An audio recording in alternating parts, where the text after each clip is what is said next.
Missy's dad's a Baptist minister. My dad's an Episcopal priest. But I grew up a Baptist. My dad was a Baptist minister. And while I was in college, you know that time where you're supposed to claim the faith for yourself in new ways because you're living on your own, my dad changed traditions. Became an Episcopalian, later a priest. It was my parents who introduced me to liturgical worship, to the rhythm and flow of the church year, to the colors that comes with its seasons, to the robes and the majesty of worship. And I have to confess to you, there was something genuinely attractive about that for me. I was drawn into the liturgy of worship.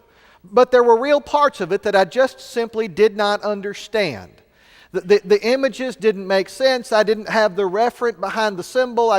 There were meanings in the worship that I knew that I wasn't catching, but didn't know even how to go about finding them. And then in the summer of 2001, I was the pastor at Highland Colony Baptist Church in Ridgeland, Mississippi.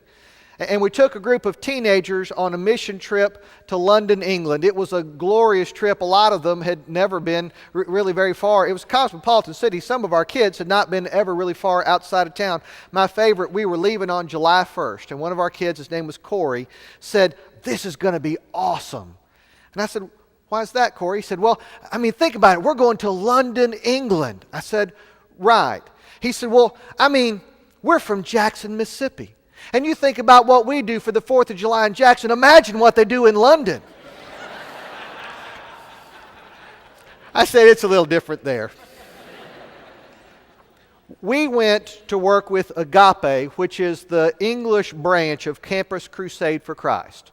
We were doing door-to-door Jesus video distribution in a very poor borough called Haringey as a part of a church planting project. Now, while we were there on our trip, we made all of the requisite tourist stops. We went to the Tower of London, where there are retired army soldiers who now have the privilege of being beefeaters, and I began to catch something. And we went to Parliament, and there at the House of Lords, people are wearing the black robes, and it all of a sudden dawned on me for the first time that the symbolism in Episcopal worship is drawn directly from English court life. Ministers, Christian ministers in Episcopal worship dress like ministers of the king do in English parliamentary life. And that's a great image if you live in a nation that has a king or presently a queen. But because what's supposed to transfer is when we come into the house of worship together, we understand we have a greater king. Our citizenship is in another place, and that is what defines us as persons and as a people. But if you don't have a king, those images need some translating. And it's important that we do the work of that translation, because the proclamation of the Church of Jesus is that Jesus is the King. Not, "Hey, if you'd like to try a king sometime, you might try Jesus because we've tried him and that's working for us." But proclamation of the Church of Jesus is Jesus is the King. More specifically, since the time of the Roman Empire, the Christian church has confessed, King Jesus is Lord. And when the first Christians offered that confession, there could have been no confusion about what it was they were saying. Every year, every citizen of Rome, as an act of fealty to the empire, was required to go to the empire temple, local to your community, and burn a pinch of incense in front of an image of Caesar and say, and confess out loud, "Caesar is Lord." When Christians in the Roman Empire declared their confession, "Jesus is Lord," and would own and offer no umbrage to any other, there was no confusion about what they were saying. Their confession was as much a political statement as a religious statement. It meant then, and it means now, that we have no greater allegiance in our life than that allegiance we owe to King Jesus. It meant then, and it means now, that He is the King of kings and the Lord of lords. It meant then, and it means now, that we are citizens of His kingdom, and our lives are to be defined by our fealty to Him and to Him alone.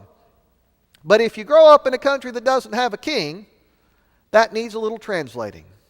And this morning I want us to together consider what it means for us to confess, King Jesus is Lord.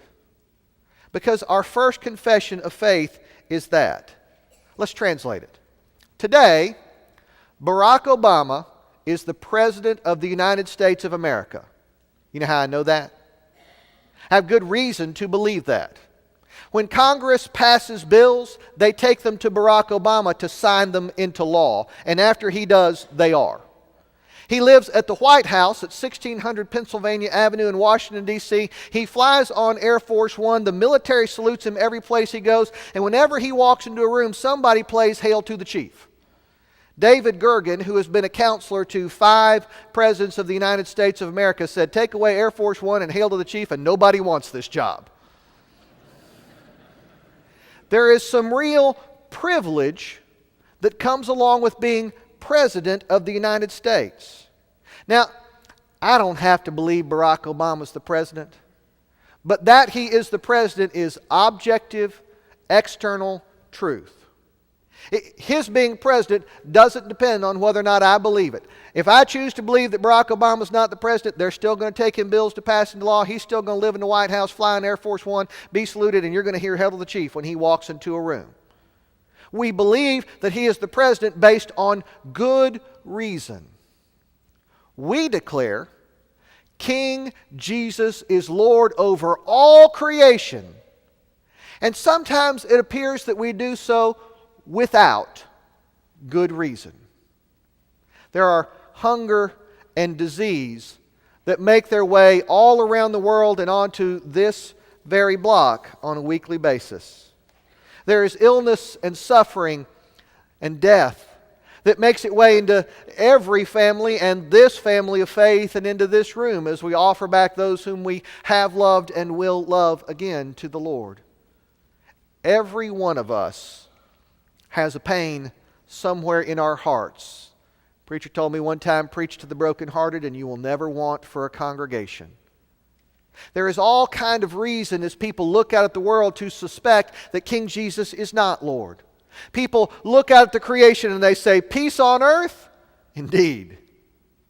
And the sad truth is there are people who choose to believe Jesus is not the King. Some of them choose to believe that because when they look out at the creation, it doesn't look like there's a king here. Illness, suffering, pain, death, sin. They say, surely a good and loving God would not let the world come to this. Some people choose not to believe that Jesus is the King because they're swayed by us. Mahatma Gandhi famously said that the most beautiful words he ever read were those of Jesus, and if he ever met a Christian, he'd become one. Some people choose to refuse to dare to hope that the ground of everything that is, that reality is put together by love, that we were made by love, for love, that we have a personal invitation to know love incarnate, that yesterday does not have to define tomorrow because there is a power for good in the world. Some people choose to dare not to believe that because their hopes have been dashed so hard.